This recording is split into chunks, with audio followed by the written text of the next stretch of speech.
මහරජතුමනි, ඔබතුමාට අසිරිමත් පුත්‍රරත්නයක් ලැබුණ කියලා මට දැනගන්න ලැබුණා. එහෙමයි පුත්කුමරුකු ලැබුණ අසිතරිෂතුමනි.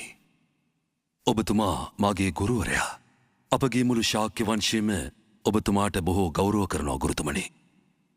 ඒ වගේම බොහෝ කාලයක් තිස්සේ අපි ඔබතුමාව ඇසුරු කරන්නේ. මේ සිංගිති කුමරාගේ අනාගතය ගැන සියලු තොරතුරු දැනගැනීමට මා කැමතියි. මහරජතුමනි, එසේනම් ශරීර ලක්ෂණ පරීක්ෂා කරනු පිණිස කුමරුන්ව මේ මණ්ඩපයට වඩම්වන්න.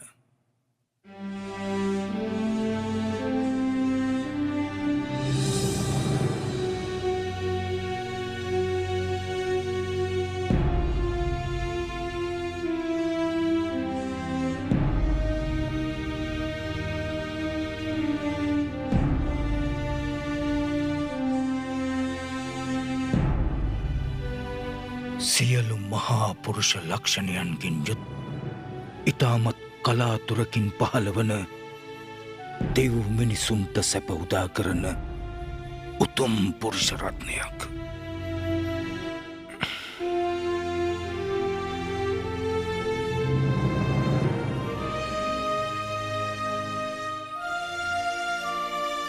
අසිතරිෂතුමනි,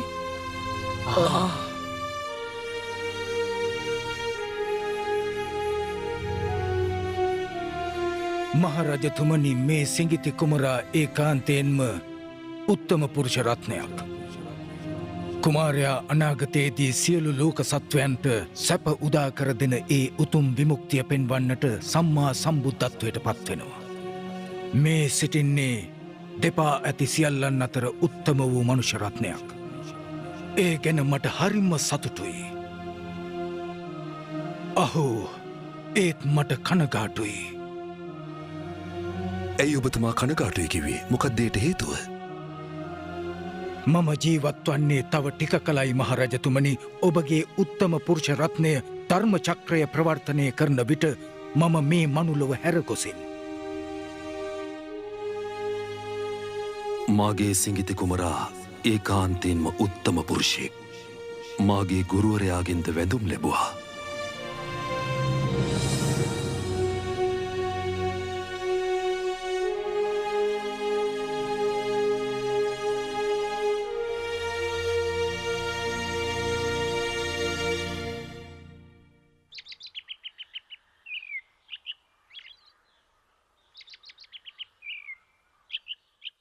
බ්‍රාහ්මණවරුනි, මාගේ කුමරාගේ අනාගතය ගැන ඔබලා දරන්නේ කුමන අදහසක්ද?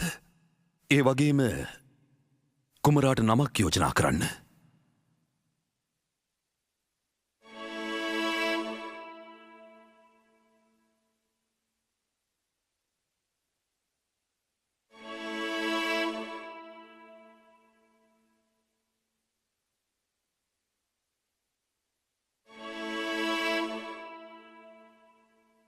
මහරජතුමනි, මේ ශරීරයේ මහා පුරුෂයන් තුළ පමණක් පිහිටන සුවිශේෂී ලක්ෂණ 32ම තිබෙනවා. මේ කුමරුගේ අනාගතය ඉතාම පැහැදිලි. ගිහිගෙයි වාසය කළොත් සක්විති රජ වෙනවා. ලෝකය දැහැමින් ජයගෙන ඉතා හොඳින් පාලන කටයුතු කරනවා. ඒ වගේම ගිහි බැඳුම් අතහැර දමා පැවිදුවහොත් සියලුම දුක්නසා ලෝතුරා සම්මා සම්බුද්ධත්වයට පත්වෙනවා. මහරජතුමනි, මගේ අදහසත් ඒකමයි. දෙතිස් මහා පුරුෂ ලක්ෂණ ඇති කෙනෙකුට උරුම වන්නේ ඔය ඉරණම් දෙක පමණයි. මාගේ අදහසත් ඒකමයි රජතුමනි. එය නිවැරදි. කොණ්ඩඤ්ඤ බ්‍රාහ්මණතුමනි, මේ පිරිස අතරින් ඔබ ලාබාලම කෙනා. නමුත් ඔබ අනික් බ්‍රාහ්මණයින් වගේම දැනුම අතින් බොහෝ පරතරට ගිය කෙනෙක් බව මා දන්නවා. ඔබතුමත් මේ අනෙක් අයගේ අදහසට එකඟද? කුමරා සක්විති රජ වෙයිද සම්මා සම්බුද්ධත්වයට පත් වෙයිද? කුමරුගේ දෙතිස් මහා පුරුෂ ලක්ෂණ මා පරීක්ෂා කර බැලුවා දේවයන් වහන්ස.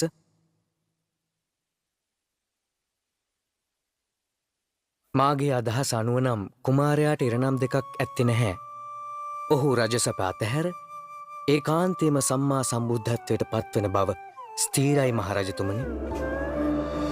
බ්‍රාහ්මණතුමනි, ඔබ එසේ සිතනවා නම් කුමාරයා ගිහිගිය කලකිරීමට හේතු කුමක්ද?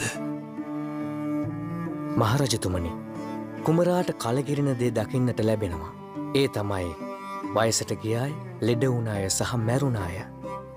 ඒවාගේම ශ්‍රමණවරු දැක්කොත් මේවායෙන් මිදෙන මාර්ගය සොයා ඔහු ගිහිගිහින් නික්මයා හැකි.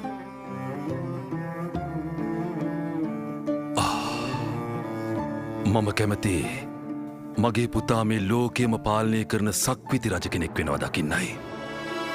එනිසා මින් ඉදිරියට මගේ පුතාට මහල්ලන්, රෝගින්, මළමිනි සහ පැවිද්දන් මේ කිසිවෙක් දකින්න තියන්න හොඳ නැහැ.